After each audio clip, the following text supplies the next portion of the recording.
4 August नोंथांमोना मिथिगौना दिनैनि सानखौ मानि थाखाय फालिनाय जायो? नोंथांमोननो बड'लेण्ड बुब्लि खौरांनि गेजेरजों फोरमायगोन।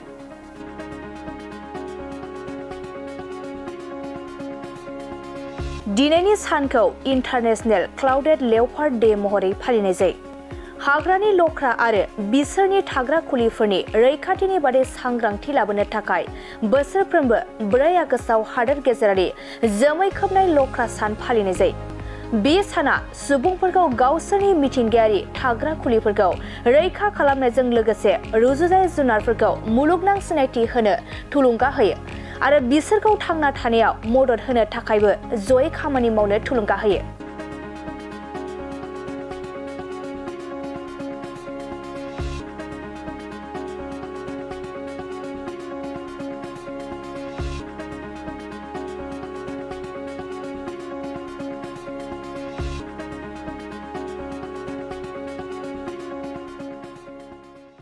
दिनै 4 आगस्ट नोंथांमोना मिथिगौना दिनैनि सानखौ मानि थाखाय फालिनाय जायो?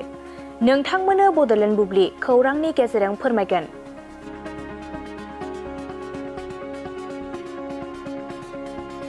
दिनैनि सानखौ इन्टारनेशनेल क्लाउडेड लेपार्ड डे महरै फालिनाय जायो।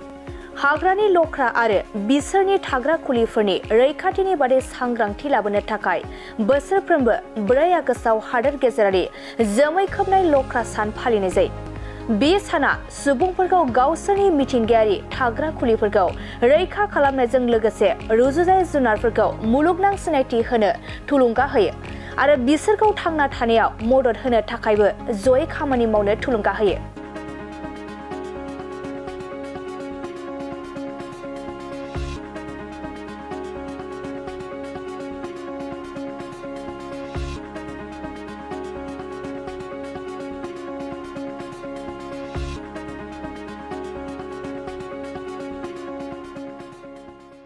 दिनै 4 आगस्ट नोंथांमोना मिथिगौना दिनैनि सानखौ मानि थाखाय फालिनाय जायो?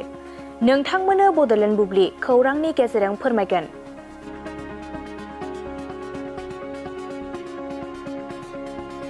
दिनैनि सानखौ इन्टारनेशनेल क्लाउडेड लेपार्ड डे महरै फालिनाय जायो।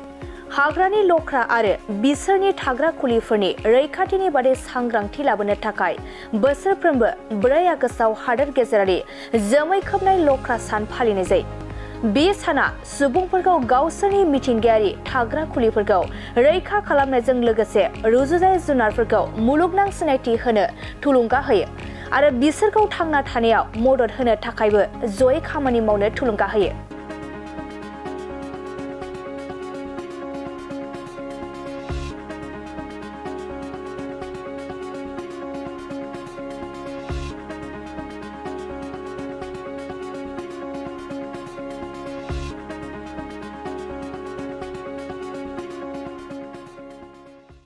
दिनै 4 आगस्ट नोंथांमोना मिथिगौना दिनैनि सानखौ मानि थाखाय फालिनाय जायो?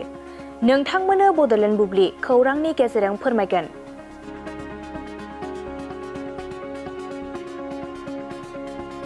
दिनैनि सानखौ इन्टारनेशनेल क्लाउडेड लेपार्ड डे महरै फालिनाय जायो।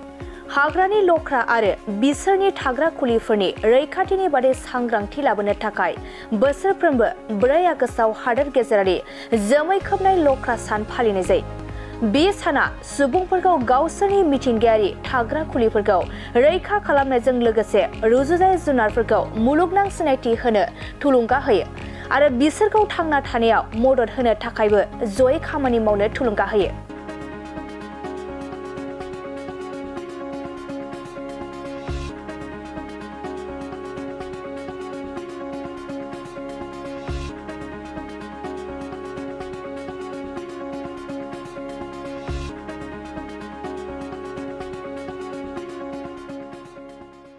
दिनै 4 आगस्ट नोंथांमोना मिथिगौना दिनैनि सानखौ मानि थाखाय फालिनाय जायो? नोंथांमोननो बड'लेण्ड बुब्लि खौरांनि गेजेरजों फोरमायगोन।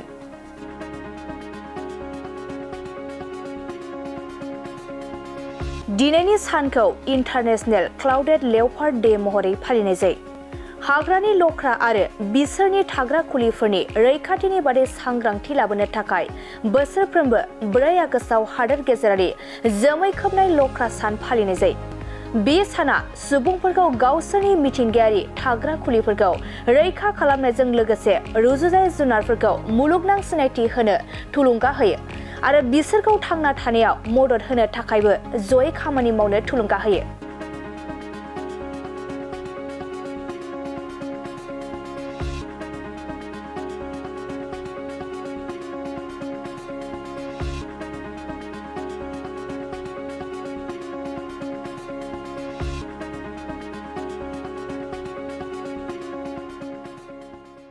दिनै 4 आगस्ट नोंथांमोना मिथिगौना दिनैनि सानखौ मानि थाखाय फालिनाय जायो? नोंथांमोननो बड'लेण्ड बुब्लि खौरांनि गेजेरजों फोरमायगोन।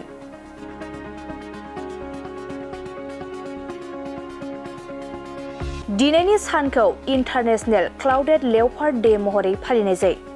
हाग्रानि लख्रा आरो बिसोरनि थाग्रा खुलिफोरनि रैखाथिनि बादै सांग्रांथि लाबोनो थाखाय बोसोरफ्रोमबो 4 आगस्टआव हादोर गेजेरारि जोमै खोबनाय लख्रा सान फालिनाय जायो। बे साना सुबुंफोरखौ गावसोरनि मिथिंगायारि थाग्रा खुलिफोरखौ रैखा खालामनायजों लोगोसे रुजुजायै जुनारफोरखौ मुलुगनां सिनायथि होनो थुलुंगा होयो आरो बिसोरखौ थांना थानायाव मदद होनो थाखायबो जयै खामानि मावनो थुलुंगा होयो।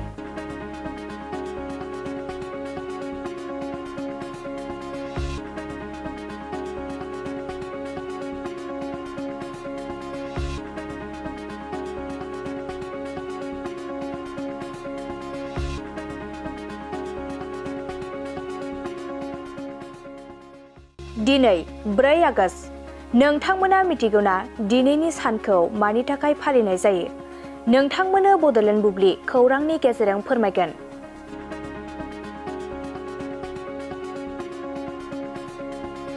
दिनैनि सानखौ इन्टारनेशनेल क्लाउडेड लेपार्ड डे महरै फालिनाय जायो।